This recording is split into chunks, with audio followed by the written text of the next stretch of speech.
everyone, and welcome to the American Scouter podcast. Monday night, and we are here. I'm still half asleep from this morning, so having some after effects. I was just telling the boys before we went live over here. But Monday night, same time, same place, same people, same rectangles. We are here live. I am your host, Timuchin, as always, here in Chicago. Nice weather. I went out. I was like, nice. So it will probably go to shit in a couple of days over here, but enjoy it while you can. Windy city it is. Gally is with us. Gally, what's happening? Yeah, weather's getting colder up here in the Northeast, but can't really complain. But still off, waiting to start my new job next Monday. And got to be honest, I had 1 week. She gave me kind of like, oh, have fun, do this, have some fun, do that. And then today she was like, so you could clean the garage, the bulkhead needs to be cleaned out. We could get the spider webs off the doors. So basically now I'm just getting a list. So I'm basically counting down to the minute again when I can go back to work because I get paid for that. And this just a husband. Yeah, I'm not even going to go there. Bickler's with us as well. Bickler, what's happening? Yeah, I just described the real reason unemployed people sit in bars. Weather report here is it's gray and kind of like rainy and cold, so it's starting to feel fall-like. I was telling Gally, it's just a Monday, man. Work is overwhelming as it has been for months, but I'm also like almost at that point where I'm transitioning to my new roles. So like, there's light at the end of the tunnel. I can see some things on my calendar starting to free up. So like, yes, I'm sort of daydreaming about the palm trees that obviously my new role is going to put me in. Jersey says Gally's taking over the Manchester United job next week. So yeah, take the rest of the week off.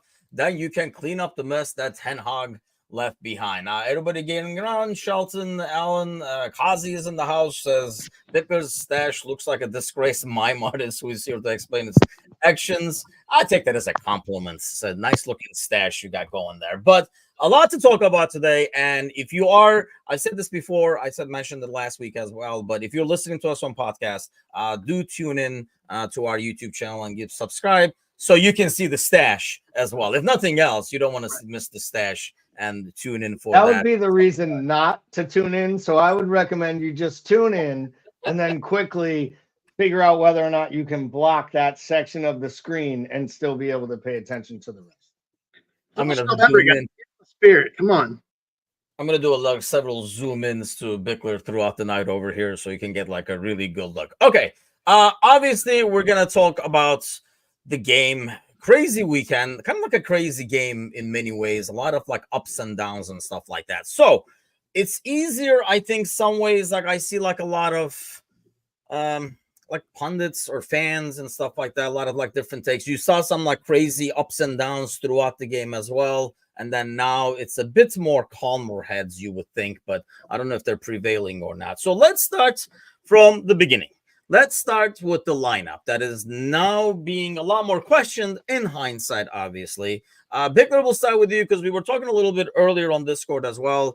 A lot of people, the irony I find is everybody who was shitting on Szoboszlai over the last 3-4 weeks are now like, I should have started and stuff. Whereas I have been saying, like, I have been the Szoboszlai apologist. I don't even know how the hell this role came on to me. You would think Anam would pick up the slack on something like this. But I felt like a game like this, we would go in with our ideal starting 11, which to me right now, regardless of form, on paper, features Szoboszlai, Gravenberch, and McAllister in midfields.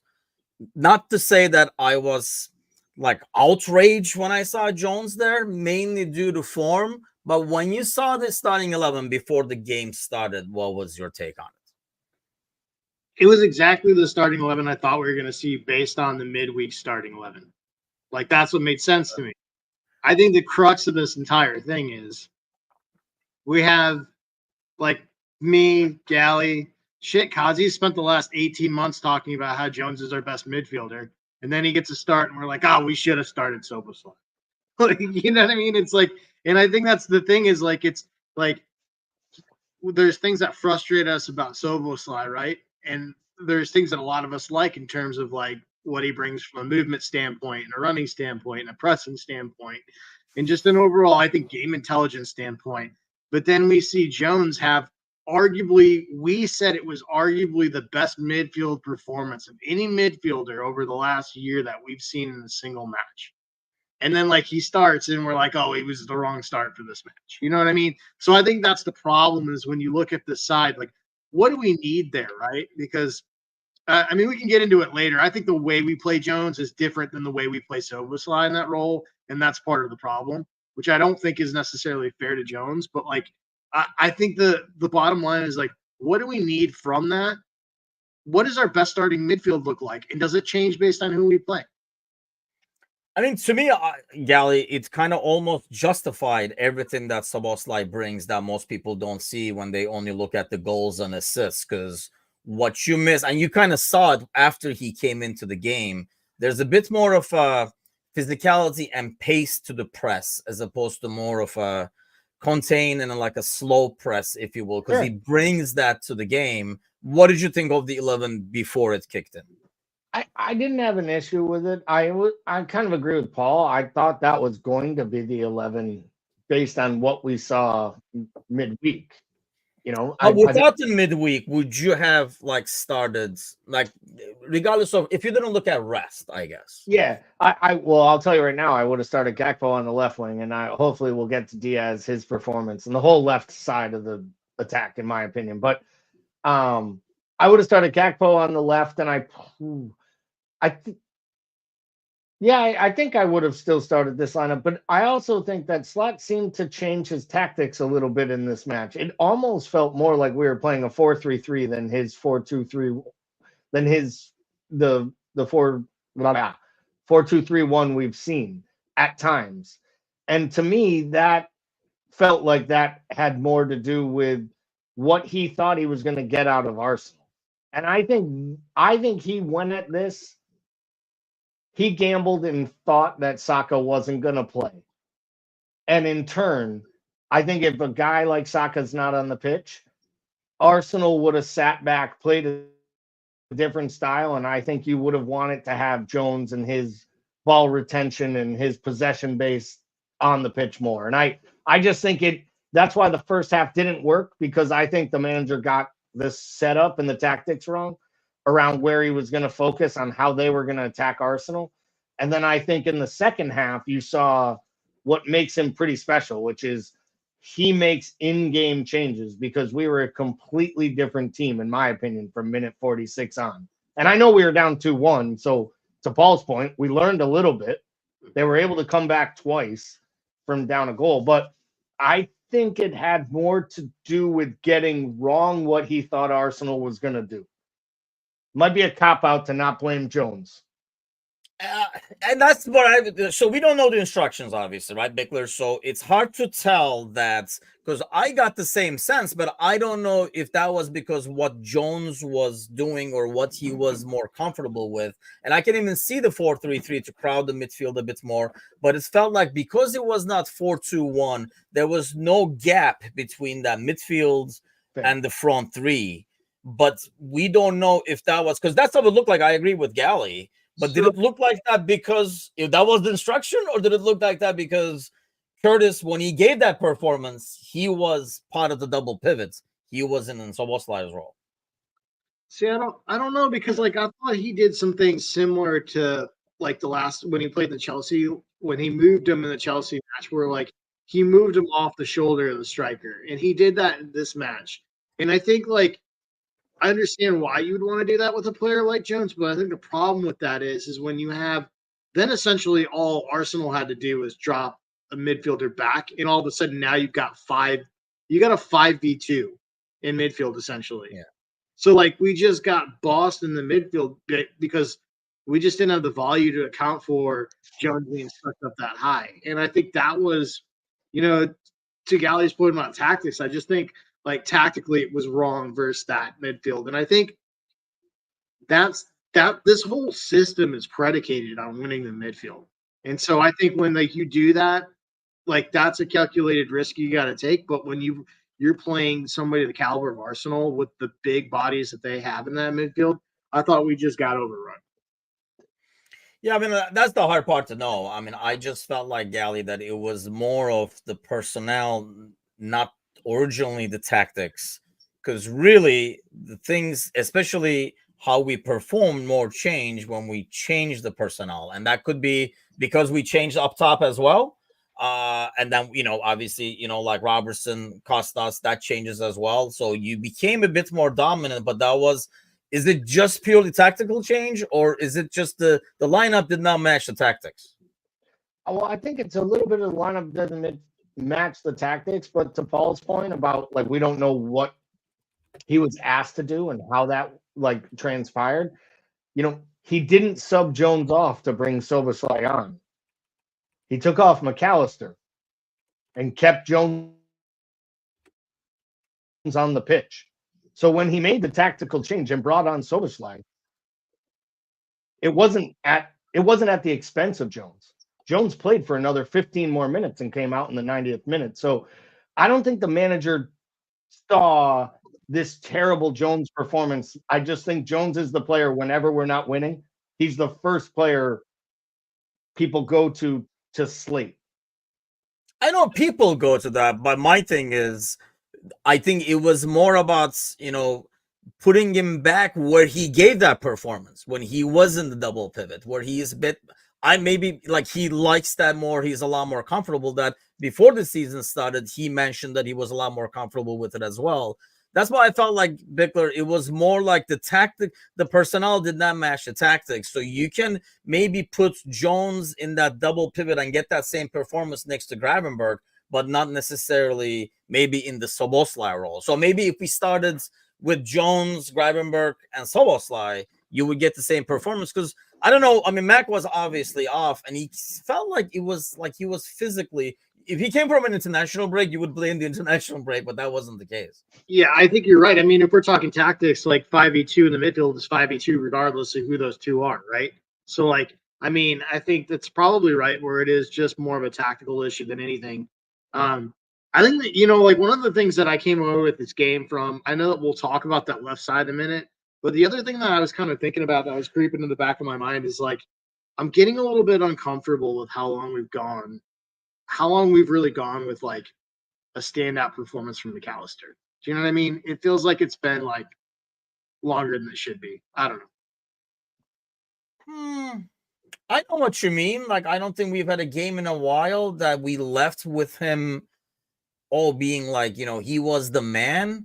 But I feel like, Gally, we came to a spot with, and we're approaching that with Gravenberg. I feel like, we did this with Van Dijk a lot, right? Like, because that's how he is. That's him, that he always plays great. So when we talked about players doing well, we never mentioned Van Dijk because that's him being him. And then we just picked other people. I felt like, McAllister has been kind of like a constant in terms of what he does there. And now I feel like we can say the same about Gravenberg because this is not just a mini run now. It's been like 10, 12 games or whatever.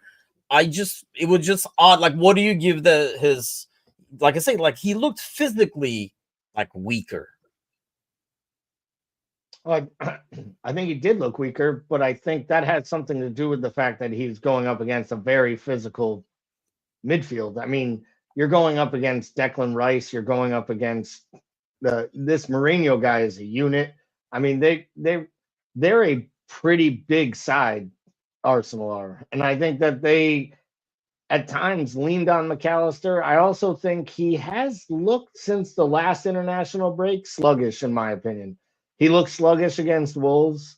I didn't think he was overly great in his cameo against Leipzig. So, I think at times we not overrate, but I think we have come to the fact that McAllister is the most technical. He's this great player. And I think he is. I guess my question I'll throw back at you would be is are other teams starting to figure him out in that deep lying role in this orange slot system? And are they starting to attack him and target him as the player? Because it always feels like he's the one getting kicked and he's the one on the ground and he's the one looking for fouls. And at the same time, it's kind of him losing the ball in pretty tough spots over the last few matches. Yeah, I mean, it could be partially because like we're trying to get him on the ball more than we do with Gravenberg. It feels like Gravenberg more picks his spots And like when he turns with the ball and he kind of like does like a little his like gliding and then like pass it on. I just like the calmness, and I'm assuming that's what Slot likes as well. The calmness he brings to that midfield in a chaotic moment. He's the guy who kind of keeps everything calm, keeps the position, gives it to somebody who has space, and then we keep going, as opposed to the panicky. Like, there are moments in the game where there's like, somebody bring the goddamn ball down instead of like heading it all over the place. It's like there are a lot of moments like that in games. I feel like Mac is the guy who brings it down, gives it to somebody and says, okay, let's play soccer again, not this, like kicking game kind of a deal. That's what I like about Mac, but you might be right in terms of he is the one that has to carry a lot. And I felt like he had to carry the load more at times in terms of on the ball, like possession. And maybe Szoboszlai takes a little bit of that away. And that's, I don't know, I guess as we see it more, I don't know if like Curtis is better in part of that, make that two spots, the double pivot, like almost like a 3-man rotation. And it feels like, I don't even know if Elliott can do this when he comes back, but it feels like we really do not have an even replacement for what Szoboszlai does right now. Bickler, do you think we do? Number one, do you think Jones can do, if he's asked to do what Szoboszlai does on a regular basis, can he do it? One, can Elliott do it? Two? I don't think Jones can do that. I just don't think he's that type of player. Like I can see, but I can see Harvey doing it to some degree. So I think there could be that there. I think what the shame of this is that like out of all the minutes that Harvey has gotten over the last 2 or 3 seasons, and he's gotten a lot of minutes, I think this role that Szoboszlai's in is the role that most naturally fits Harvey out of anybody. And so, of course, like, he's been out injured, and we haven't been able to see it. So, like, I'll be really curious to see what this looks like with him. I'm not going to go as far as to say like, hey, like I think this match proves that we need to address the midfield in January. I don't think it does. I think like you guys, a lot of the things that we got wrong tactically, and I think there are bodies in this team that can do what we need to do in the midfield. We just have to get like if this is going to be a system where the players that dictate our best midfielder are directly reflecting who we play.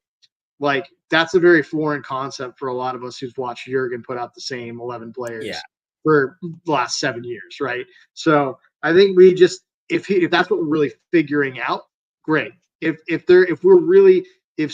Arne Slot really has a type of midfielder in that role, then that's something that we're going to find out, I think, this summer, like coming up. And I don't know that he does, because I think when we've looked at him historically, he seems to have really changed form and finesse throughout like the years that he's managed within seasons based on who he's playing.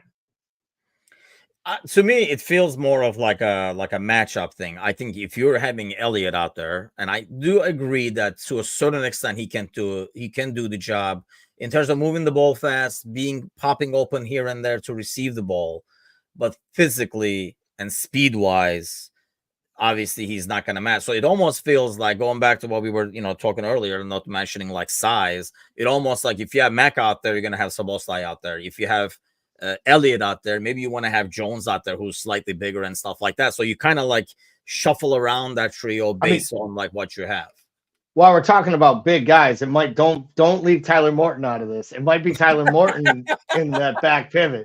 And don't kid yourself, he's starting on Wednesday, and we're all going to get to see the grown-up version of Tyler Morton playing against Brighton. I'm sure we're going to get to that. Since we've seen Tyler Morton, right? By the way, I mean, I'm not counting preseason, but in the meaningful game, it's been a while since we've seen him. It's been exactly about 2.5 years since I saw him, stood next to him, and realized I was bigger than him, and that was a problem for his professional career's momentum. I like how Gavin talks about Tyler Morton like he's been shipped off the war and is coming back a grizzled veteran in 2 years. Then they come out looking like Rambo, like he left with barely a hair on his chin, and he's coming back like Rambo's first blood. Can't wait. Yeah, I mean, Wednesday's going to be, I mean, the midweek rotation is going to be interesting. So I do want to get to that at the end. Let's talk about this left-hand side, because we mentioned it. Because when I hear the outrage, like obviously Robertson had a poor game and had a tough time dealing with Saka, which I guess many left backs would, but that's a different story. But I mean, the second guessing annoys me at this stage, Bickler, because nobody saw the lineup and be like, "Oh, I would have started Costas over there." So to come back afterwards and kind of like second guess that part of it seems like the worst like Monday quarterback action going. Yeah, I think the real question is, is Robbo, does he have the ability to pull a Verge, like where we write him off as like finished, and then he bounces back as a previous version of himself for a while? Like, I don't know if he has the ability to do that just because his game is so different than Virgil's, where it's predicated on essentially his running. And like, Yeah. what I think the disturbing thing to me, like, I think the saddest thing, like, I think it was a weird game. Like when you boil this game down, it looked like two good teams that played like absolute shit and had 4 individual moments of brilliance. That's what that game looked like to me. And it looked like it was just a weird one. But the thing that I took away out of this match, out of anything, was that like this was the moment where like it was almost like, all right, we've got to put Robbo out to pasture. Like I don't want to old yeller Robbo, but at the same time, like it was very, very clear that we have seen 18 months of degeneration and it's been a slow burn. And I don't think that we really realized how far he's dropped off until you put him up against one of the best young attacking players in all of England. It was really noticeable. And it was like because if you think about Robbo 3 seasons ago versus Saka, it was a very, very different look. It is clear that obviously Saka has progressed and he has regressed, and that gap is way wider than I thought it was going to be. I mean, in some ways, we've probably taken away what Robo's strength was. I mean, we're kind of like talking about a little bit this morning as well. I mean, his thing was the energy, right? I mean, that's his strength, the energy, go up and down. Man, he never stops running. You know, we still remember like that run he had in the City game was he's pressing like even like the linesman and stuff, just running around everywhere. So I think, you know, we kind of taken that away, and he was never really that's good defensively, I guess. Because, you know, we always talked about the high line, and he was the one who worried about the high line. And, you know, even worried about the high line, we had that goal happen, the first goal. Is it an overreaction, though, in some ways, despite the regression? I don't think anybody can deny that, probably including Robertson, Galley. But in some ways, I mean, he did go against Saka, and, you know, a lot of left backs are going to struggle there. Are we kind of exaggerating the regression? I think we might be if you could tell me a moment where he went up against a really great winger in the last 6 to 18 months that you remember him putting in some great performance. And I can't. Like, I don't remember him having outstanding performances defending. He's had a couple games this year where he had some good performances going forward. His statistic numbers and his goal creation numbers have decreased considerably. His set pieces have almost become a bit like unwatchable. And I know we all laugh at Costas, but I was calling for Gomez to start at left back against either Leipzig. Like, I've been saying he should get a run because I've been worried that we're just, to your Maka point, like, are we just running the wheels off a guy who already has given us everything? The last manager ran a few players into the ground. Can we admit that? Like, we'd all, like, I think Robertson is a guy that Jurgen Klopp overly utilized more than everybody else. I just think that, again, this comes back to my Jones point. When Jones has a clunker, it's I told you so. He's absolutely terrible. When Robertson has a clunker, it's just one game. He's Robbo. It'll all be okay. But one guy's pushing north of 30, has way more minutes, and plays in a position that requires you to run a whole hell of a lot more. And I just don't know that. I don't know that either of these fullbacks actually fit what Arne Slot wants out of a fullback, which is why we haven't seen either of them look like themselves through 15 games so far this year going forward. Because he asks you to actually defend and hang back and not do as much playing on the highest part of the right or left wing. And I just think they get caught up at times and they get confused. And I think sometimes it affects the wings in front of them as well. And And I think that's why you're seeing some struggle from our creative points on the offense too. I think this all comes back to the manager just getting to figure out who actually fits and who doesn't. I guess the biggest question, and we don't know this, and let me ask you, Victor, what you think. I mean, we really don't know, because I was, we're talking with like Mateusz this morning, and I was asking him too. We do not know if we kind of assume, because we see changes from the club system with Slot coming in. We're like, oh, this is what he wants. Is this really ultimately what he wants? We don't know, or this is what he feels this current squad can do. Like, we spent the summer evaluating the squad. What we have now can do this. When we can go out and get people that fits, what Slot wants, then are we going to play differently? That's where I'm like, but at the same time, I can see him saying, this is the best that Robertson and Trent are at, sitting back and defending kind of thing. Because really, in both cases, and we'll get to Trent, he catches most of my rage. I already spilled my guts on him once, but it feels like we're taking their biggest strengths away. But which one do you think it is? We do not really know what kind of a left back he wants, what kind of a right back he wants, or do we? I mean, I think he's got a pretty consistent profile when you look at what he's used in the past in fullbacks, and it is fairly different from what we have.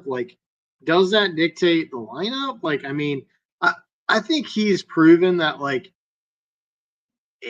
this is similar to the midfield question, right? Where, I think it's almost impossible to tell right now, just because, he's going to make changes to the side, tactically based on who we play. He's always done that as a manager, right? So, the question then is, what is his preferred first format? Every manager has one, right? Yeah. What does that prototype look like? And then what does he want the pieces around it to look like? Because usually when you're making changes, if you're doing a like for like swap, that's one thing. But usually tactically, when you're pulling pieces, you have to have some things that fit what you want to do alternatively, whether it's chasing a game or whether it's having substitutions to sit back and defend. So I think that's almost impossible to tell this early on. But I think I don't think it's unfair to say that Robbo and Trent don't fit what he would typically want to do, because if you look at what he's used for fullbacks, they've always been pacey fullbacks that can get up, but they've been defenders first, and a lot of them have been converted center backs. So both of what we have there are very, very far from that. We know that Trent, came, through the ranks as a midfielder. A lot of people thought that's where he would land. He likes to attack up high. We know Robbo plays that, and for Scotland, he pretends he's a left winger. So, it doesn't. Those profiles don't fit. Identifies. Yeah. Sorry. Yeah. I mean, those profiles don't fit what we've seen him historically do with those positions. Which is almost shocking that you would think he would utilize a player like Gomez a lot more, because kind of fits that profile a lot more. And you would have thought, I mean, I'm sure we'll see him midweek this week. And I mean, I will get to that. I don't know how many of those performances will carve out a spot for these guys and stuff like that. But let's get to the right-hand side, because that's where I can go off, but I'm not. Gally, I'll let you go off. We basically said, yes, this does not fit, but it kills me over and over and over again. And I got crucified for saying it after the Leipzig game, because we won on that one. But now that, we didn't win this one, Trent is still playing his own game, it feels like at times, where you see players like Nunez, who you would think probably, who is the last guy to get the tactics? If I asked you, you would probably say Nunez. Language barrier, youth, rawness, whatever, right? He is getting how we want to play, and it feels like Trent, and I don't believe he's not, which aggravates me even more. He is still doing his own thing and turning the ball over and over and over again in a system where Slot is screaming for possession. Yeah, I'm going to say it flat out. I have not said this once. That kid is gone. You might as well. He got an address in Madrid already. I'm dead serious. I saw it last game. I think it's absolutely 100% done. And I'm not so sure the club isn't okay with it. They know they have to play him, because right now the other kid's not healthy. And I think if Bradley were actually healthy and could challenge him right now for minutes, he'd be getting subbed on with 20 minutes to go in every match. And he'd be getting some random starts. And eventually he'd get a big boy start against a Chelsea or against a good side. And you'd see the pouting on the side. I think it is really, really, really sad that he's willing to let it end this way for him. And I don't want to make it personal, but I do believe right now he's not even listening to the plans. Like, it doesn't even look like he's connected. There are times he plays balls, and you can almost look and see guys like this to him on the pitch. Like, that's not where we should be going. Like, maybe last year we went there. Maybe that, like, what are you doing? Mo threw his hands at him a few times yesterday. I made a comment that I didn't know Mo was playing. Like, I was like, is Mo playing? And then I realized it was because every time Trent caught the ball, he just pinged it across the pitch. He like tried to find Diaz with a hero ball instead of just playing the easy ball out to the best player on the side. It's really, really sad to see. And I hope he understands like what he's saying goodbye to, because if he thinks it's going to be like roses and parties when he comes home or comes to play a match back here, like he's going to go somewhere where they're going to whistle him by November. You think it's hard at Anfield? Wait till you don't defend and some 17-year-old kid lights your ass up in an El Clasico at Real Madrid. Like, it's crazy. It's crazy to me. But hey, I wish him the best. He's going to look great in the uniform. And I'm going to enjoy rooting against him, as sad as that is to say out loud. I know it's more like annoying at this point than anything else. And I feel like, when he got that ball for the second goal, he's more like, see, here we go. And you could sound like he was extremely happy about that. It was a great pass. But here's the thing. I mean, the Hail Mary, if you do it 50 times, it works once when you play the Bears, but it doesn't work the other times and you turn the ball over. So it's just a matter of, not playing within the system, doing his own thing. And the body language is what kills me, especially when he stands in front of the camera and says he wants to captain Liverpool, because that is not the body language I want from my freaking captain. That is just bullshit. Who's going to look up to that on a team? But let me ask you this, because we don't know this part, right?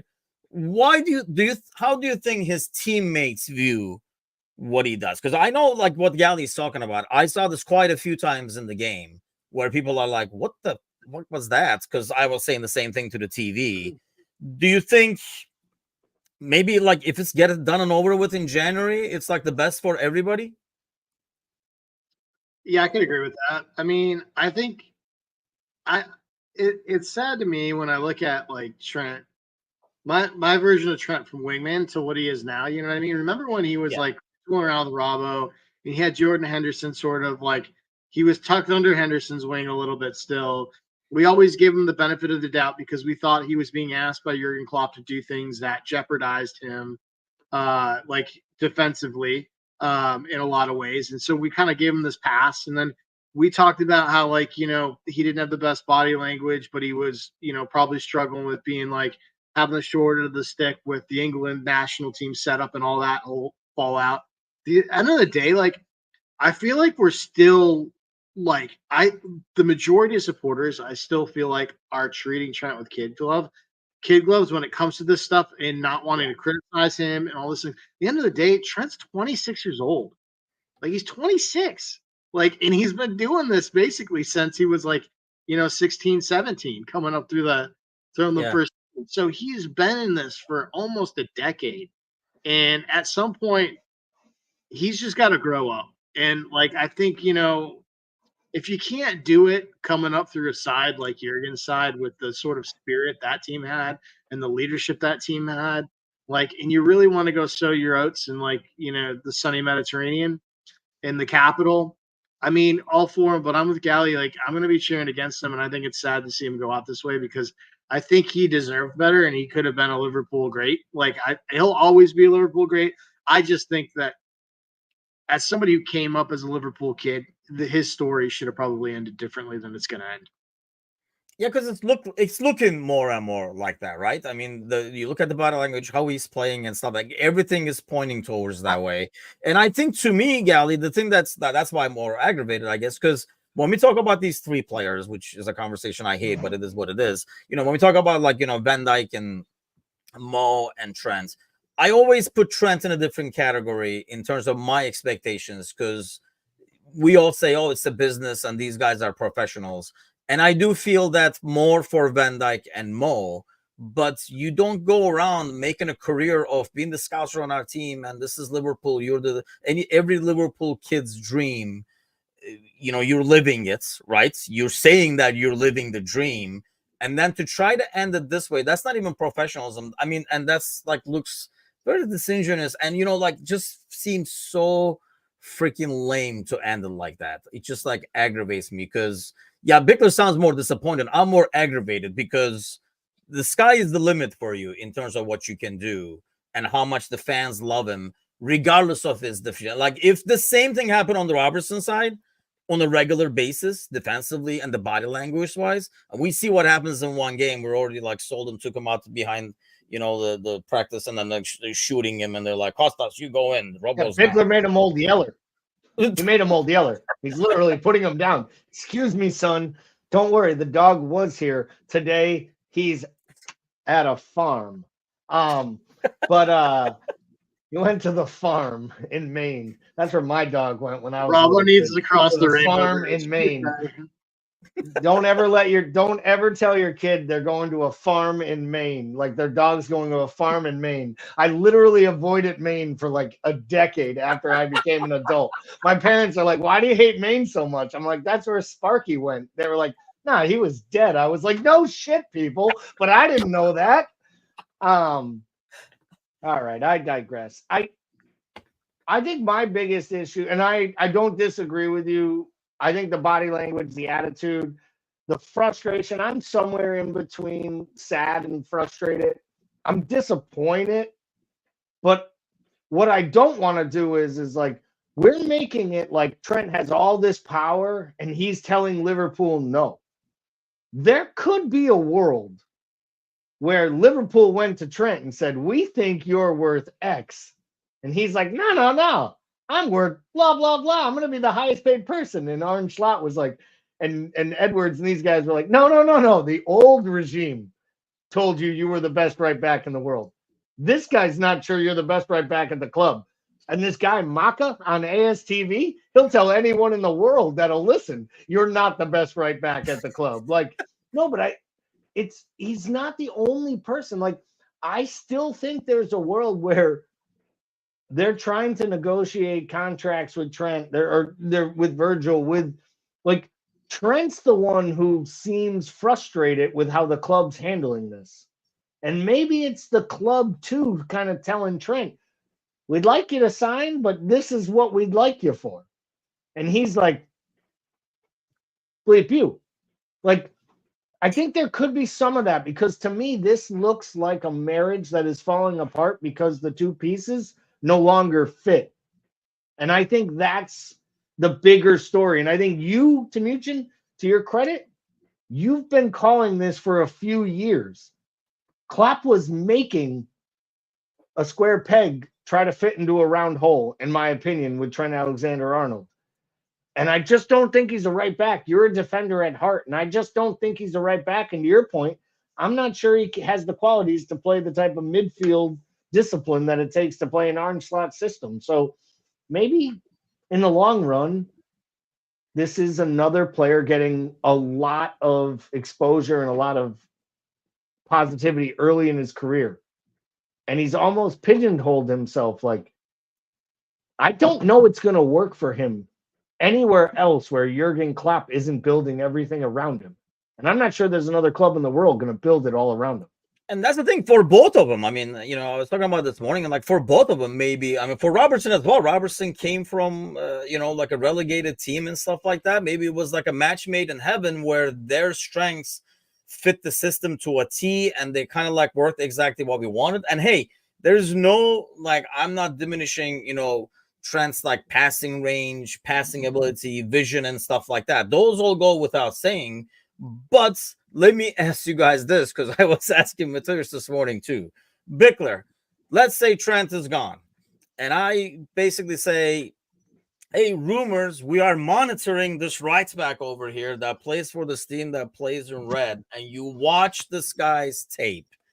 Do you want Trent as your right back? From what you're watching, I'm showing you videos, YouTube videos of Trent defending, attacking, like highlights of a game. One, do you want him as your right back? Two, how much do you think he will be worth? If I tell you, hey, we're looking at this guy for like 60 million over here, because I would laugh at you if you told me, yeah, we're signing a right back. He can't defend, but he can really pass, and it's going to be 60 million. It's are you asking me if I'm buying him? If you'd say 60 million? Yes. Are you buying him? Are you like interested? I'm like, hey, we're monitoring this dude right back. Bickler, check it out. I think it depends on the system. It depends on the system. If you play with a back three and you want to put him as in your midfield, I think there's an argument made to do that. I think if you play with a back five, you could easily play him in a back five. So I think there's arguments to be made. 60 million. This is back to his age thing, man. I think the window, I think his big money window is probably passed. I think if you would have caught him 4 years ago, you could have got whatever. You could have probably had a blank check for him. 60 million, I think that's probably reasonable. I think what Trent is going to go for is more than he should, because he's a unicorn, and nobody knows for sure. And I think there's a little bit of a lottery ticket attached to him when you buy him, because I think he can make passes. Obviously, very few people can make, and there's that attraction to him that he's able to flip a field, make those big diagonals that very few players can consistently make like that. But then it goes back to, where do you want him? Right? And I think the frustrating thing about what he does is all those things seem like things that you would want centrally in a side, but you can't play him in the center because of his game IQ, his awareness, he just shuts off. And, I'd say that's one of those things we were talking about, man, if you can bang that out of him and you can get him play more advanced centrally in some setups, it would be a nightmare to deal with. But the bottom line is he's 26, and it doesn't appear like he's made any growth in those areas in terms of being able to sort of switch back on, get back off. We've talked about how many times he switches off on the far post run. At 26, dude, if you're having a save, he's heard probably almost 10 years of that. So he either is incapable or he doesn't care. Neither of those are bad. I mean, I think, when we obviously, when we were flying high and he was flying high, right side and left side and stuff like that, I mean, we basically built the system to cover the deficiencies, right? Hando was covering, Fabinho was covering, and it was working like a charm. The thing is, then it was more designed around him, getting the most out of these backs, pushing up, going wide, stretching, and stuff like that. Well, when you go to Real Madrid is not going to tweak stuff. We're already tweaking shit to make up for Mbappe's defensive work rate. We're not gonna, and that's the thing. We're we spent a couple of $100 million over here that we're trying to basically make with the wages and stuff like that. We're compensating for that. We're not gonna be compensating for you. You're gonna have to play D. Real Madrid is not a team that's going to kind of change itself to fit Trent. Yeah, I mean, at one point they had Ronaldo and Higuain in the same starting 11. And they got a better defensive work rate out of the front line than they do today with Vinny Jr. and Mbappe. Poor Rodrigo. Rodrigo must think to himself, I know my last name is Goes, but it should be going. Get me the F out of here. I'll go wherever you need me to be because I do the work for 5. Thing with Trent is this. Trent wants to play in midfield. He ain't getting into Real Madrid's midfield. Real Madrid's midfielders can't get into Real Madrid's midfield. They're so damn deep and good right now, and they're going to buy better players. Is he going to score a worldy goal here or there? Yes. Will he score some great free kick in that white uniform and look good on some EA Sports cover? He will. He's also going to shut off and be vilified. And I think he's going to realize quickly that it isn't. I don't think it's going to work for him. I think I think if he leaves England, he will be shocked at how tough life is on the continent. And I know the weather's a lot easier and it feels easier playing outside of your home country, but I think you're also protected when you're the Scouser in your team. And I Yes. think that he doesn't realize what kind of protection he's gotten because he's been spoon-fed everything for as long as he's been here. And I didn't want to make this like a bash Trent episode, but the truth is, it feels like he's made his bed and he's totally good with it. And to Paul's point, like it makes me feel bad to say this, but like I will root against him, not injury, not, you know, Yeah. health problems or family issues. I'm not that bad a person. Just don't let your kid ask me for his shirt and an autograph. But like I just don't have a single ounce of I don't feel bad for him one bit Yeah. because he's known this decision. And if he doesn't know what making this decision is going to do to him and his standing at this club, then shame on him as a person. And more importantly, shame on the people who are in his ear, because I feel like this is as much his handlers and his people telling him now's the time to make this move as it is Trent wanting to leave. And that never feels good. Yeah, Ryan says Trent is playing a bit off because Madrid have his head turned, and when he doesn't go, he'll be passing. I mean, his head turning, he controls his head. I mean, and then he controls his body language. I guess that's you can dip in form. Any player can dip in form. I'm all for that. I understand that. What I don't understand is first of all, don't be passing these 20, 30-yard balls because that's not what we're really after now, unless it's really there. And don't turn the ball over. But aside from that, the body language is what kills me. And then don't go around with that body language like you don't give a fuck. And then say, I want to be the captain, because I don't want that body language to be my captain. And that's, I guess, like my biggest thing. And that's what gets me.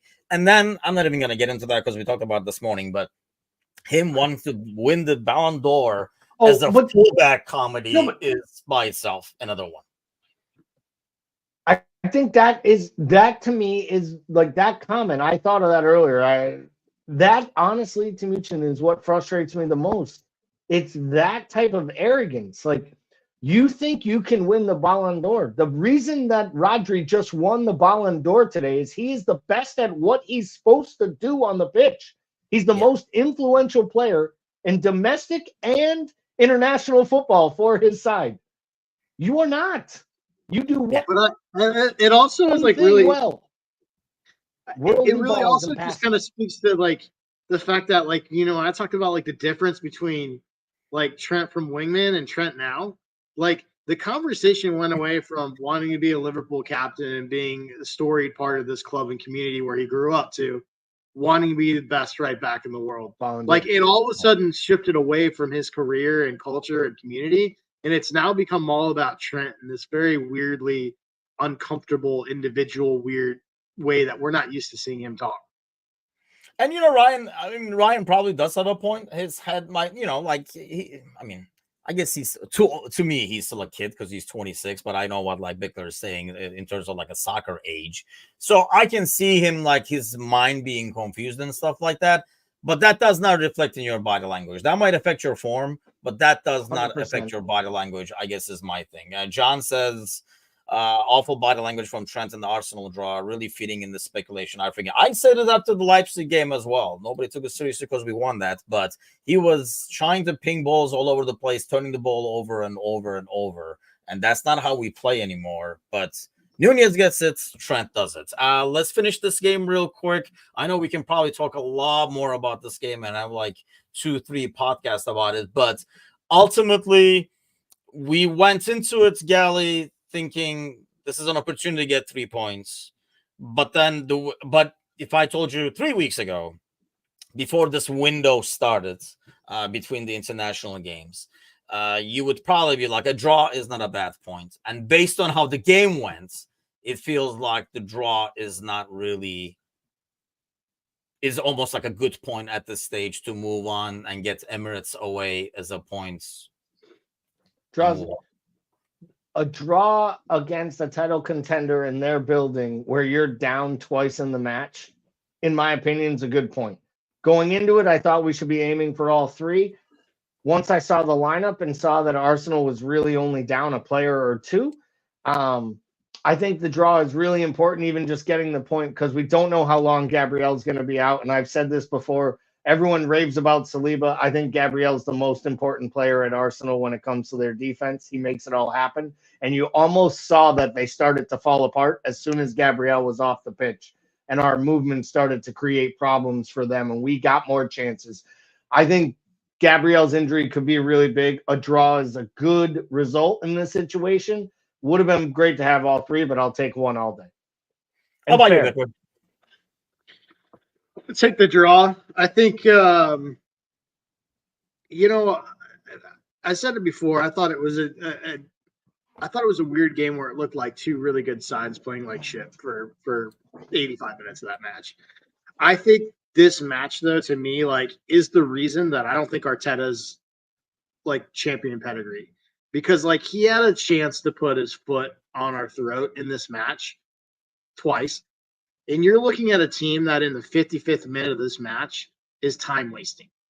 Like, and I think like to me, that's not a mark of a manager that A, has confidence, and B, knows how to really go out and win the title by going through its best teams. And I just think like, I know this is sort of the dark arts Spaniard thing coming out of Pep's reign and all that stuff. But like, to me, it just, the way he sets up to like, he doesn't seem like he sets up to go out and win matches in big moments against the tough teams. And that's my one frustration here. Obviously happy to walk away with a draw out of their building. I think the best thing about this is a draw is much better for us than it is for them at this point. Oh, yes. I think, they were the team that was more desperate for the 3 points than we are. And that's purely based on, after what happened at Bournemouth and stuff. And the fact that it's at their place, I think that's, like you got to win.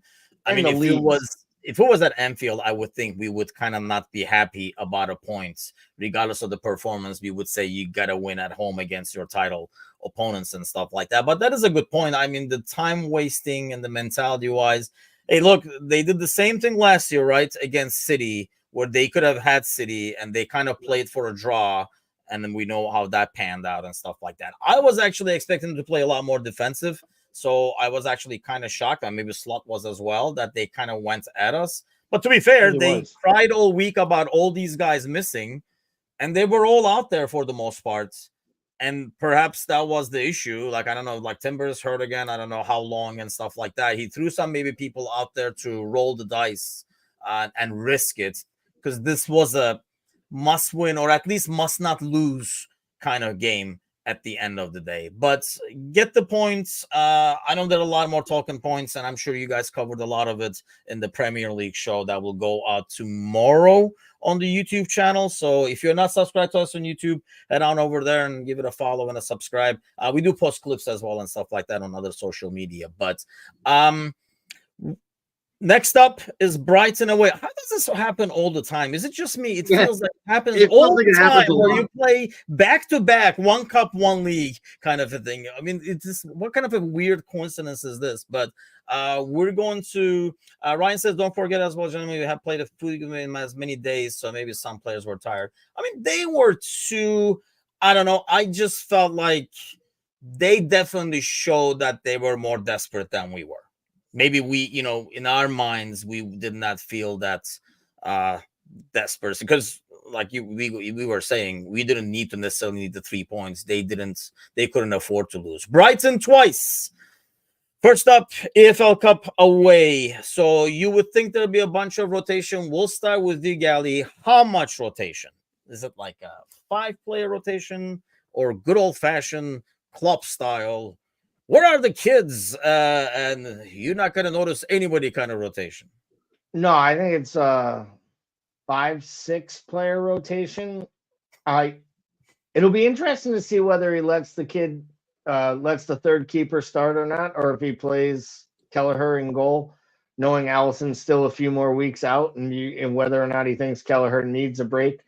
I still think Kelleher could have done better on the first goal. I think if that's Allison, he's off the line quicker and makes it a lot harder for Saka to score that goal because he anticipates that Robertson's going to go down where he does. And I don't even mean it badly. But that's what Allison does. And Kelleher always lays back. I think the Arrows kid would be a shout. I think you'll see Costas. I think you'll see Gomez. And I think you have to see Kwanzaa or you might as well sell the player because he hasn't gotten minutes since getting yanked in the first half of the first game. So yeah. I don't know up top you can do much rotation. I mean, Chiesa's not healthy. Yeah. You probably start Gakpo. I think Nunez gets another start. He's been playing well. You probably want to build on it. Maybe he can score you the couple goals. I'm just hoping he wraps Mo up, puts him on the bench. He sits McAllister. You know, I think I'd send Jones back out there. This is the scary part. This team isn't deep enough with injured players to make more than 5-6 rotations. And I don't know that the kids are going to play. And I can't see him rolling out Neoni and these kids in this match, but maybe I'm crazy. I can see them coming off the bench, maybe getting minutes, like 20 to 30 minutes or something like that. But I mean, ultimately, it sounds like Bickler, it would be, I mean, my guess would be where you leave at least one person in each line. Maybe you have Van Dijk babysits Kwanzaa.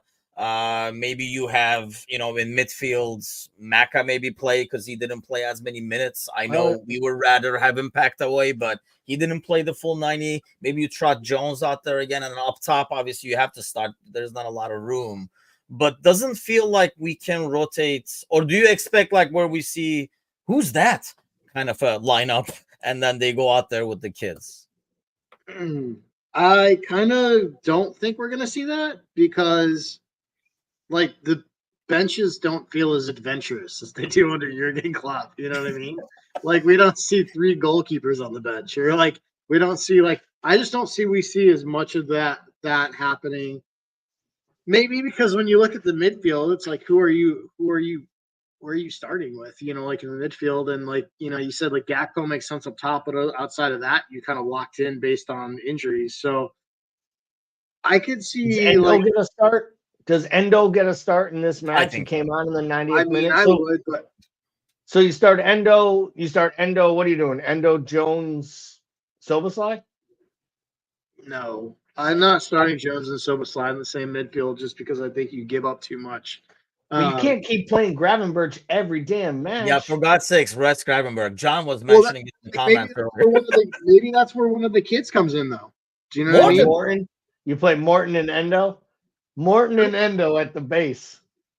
Good. Yikes. I wouldn't be shocked, actually. Maybe it's Morton, Endo, Jones. Ooh. Bradley's still hurt, right? Ryan says Bradley, but I thought he was still hurt. Do we see Gomez that right back? Costas on left, maybe? Bradley's not back till second week in November at the earliest, I don't think. So that he's going to be back like Ali after the international break kind of thing. Yeah. Which is fair. I guess, this is going to be more like a crapshoot. So I kind of figured that would be the case. But next weekend, Brighton home. Do we go back to our default settings, do you think, Gally, where you put Szoboszlai, Gravenberch, and Maka at home against Brighton? I absolutely think we go back to that settings for next week against Brighton. And I honestly believe by next Wednesday, it should also be Gakpo, Nunez, and Salah. And I'm very, very serious. I know Diaz started off like a bottle racket and just everything was great, scoring goals, creating goals. In my opinion, over the last month, Gakpo has solidified himself as the best option on the left wing, and he creates the most calmness in that position. And I think it makes whoever is at left back better, and I think it makes whoever's in the center better. And I think Gakpo should be starting matches at left wing, and Diaz should be the impact sub. Yeah, I'm kind of torn on that one because I know what you're saying, but I felt like, when I was watching the game, I was reading all the comments at halftime and stuff like that. I felt like, especially this Arsenal game, the front three was getting too much of the blame when you have no midfield and you're constantly chugging balls for them to chase down the 8 balls. I mean, what is? I realized Partey Diaz was the matchup we wanted. But we did not want that in the air. We want that on the ground so that Diaz can literally just walk past them. Instead, we kept chugging the ball in the air like Diaz is going to win a header over Partey. And mind you, he kept following. I was like, dude, at least let him get the header, and then we'll get the bounce back, and you can run behind him or something like that. He kept following him. I felt that was more on the system than Diaz, but you are right in terms of what Gakpo brings. I can see a scenario where Mo is rested, like somebody was saying in the comments earlier, and we see both, like Diaz on the right and Gakpo on the left too. But on that, Bickler's Barry wore out. He's like, I'm out of here. But how long Jota? Steve says, how long is Jota? I think I'm expecting Jota to be out until the international break as well. It's something that's, it's not like NFL. You can just pad the hell out of it and send them out there like they did with like Debo this week. If it's a serious chest bruise, like you don't know where it is, and if it's like deep in his chest cavity, then it could be like a legit bruise, like to the point where he can't breathe. If you can't breathe running, you can't play footy like that. And I'm the first to, me and Matush are the first to get on Jota for an injury or finding a way to get injured. It is funny though, like if anyone else, like if Mo Salah fell down and a defender fell on him, you would never think to yourself, oh shit, that defender fell on Mo. He's probably going to be out for 3 weeks. Like it just seems like this shit happened. Just how it happened. Certain this people. Should you guys give poor Jota, especially this one? But you're right. I don't think we will see him. Especially an injury like that. I'm assuming he's not going to be back until the international break as well, which is, we're coming right up to it. It's like 2 weeks. This whole, and that's the same thing. It's, at the same time, you can't look past that. We've gotten a couple of wins within this window that was meant to be really challenging as well. Ryan says we wasted a lot of balls against Arsenal, never kept control of the ball. And like I say, yeah, that's what I was like alluding to. I think the midfield kind of failed us more than the front three on that one. But I guess we always do predictions. I know the squad is a crapshoot, but do you expect us to advance against Brighton away? Gally, let's start with you. Score predictions. I'm going to say yes. I'm going to say it's 3-1, maybe 3-2, and we find a way because I want to stay positive and I want to keep playing in these competitions. I'm going to be honest with you. I think what's best for this club is to find a way to play well tomorrow and lose. Or Wednesday and lose. Because I think playing 3 to 5 less games between December and January isn't the worst thing in the world. And there's no guarantee that you're going to win this tournament. I know everyone wants to stay in every tournament, but I think I would rotate with one eye on if we lose, it's not the worst thing in the world. I would not be crying too much. I definitely would not be happy, though. I do want him to keep advancing because I feel like there are a lot of players in this squad that would benefit from playing in these games. And I have more confidence in slots in terms of like rotating. And, like the Bradleys, Kwanzas, all these guys that need playing time, Gomez. This is like an opportunity for those guys. For those guys' sake, I guess I want us to keep advancing. But I do know what you mean, Gally. Like, eliminating those games from the schedule in the grand scheme of things is probably not the worst thing. But Bickler, prediction time. 1-0. I think it's a struggle bus. I think we get it over the line. 1-0, huh? Ryan went with 2-0, the slot special, as I like to call it. Did you give a score prediction there? 3? I went 3-1. The Timuchin special. Okay, I'm going to go with the 2-1. It's going to be a tough one. I can see us conceding because of the disconnect of some sort or a set piece or something like that. I'm just going to hate playing against Ferdi. Why don't we fucking sign him so I don't have to put up with this? And what a good signing that would have been, seeing that we need a future left back. God damn it. Yes, exactly. And not only that, he can play left back and right back. But I'll be honest, like he can bomb forward. But can he play the holding midfield? Can he play the holding midfield position? Yeah, John was trying that with Trent earlier. I'm not buying it. But that'll be it for us this week. We could have probably gone easily 2-3 hours. I know you guys had the same issue in the Premier League show. That'll be out tomorrow. Also tomorrow night, We will have the panel show. We have United on the panel tomorrow. Manchester United will be there. I know Brentford is there. I don't think Arsenal will be there because he was at the game. Alan, who was on our panel, was actually at the game. But join us for that, for the Premier League panel. It's going to be an interesting talk. I'm sure there'll be a lot of United talk, so I'm glad Io is going to be hopping on with us so we can talk about a moment of silence for Ten Hag, by the way. Yeah, he will be missed. He will be missed. But he will show back up, and so don't you worry about it. But hey, take care of yourselves, and we'll see you guys same time next week. Take care.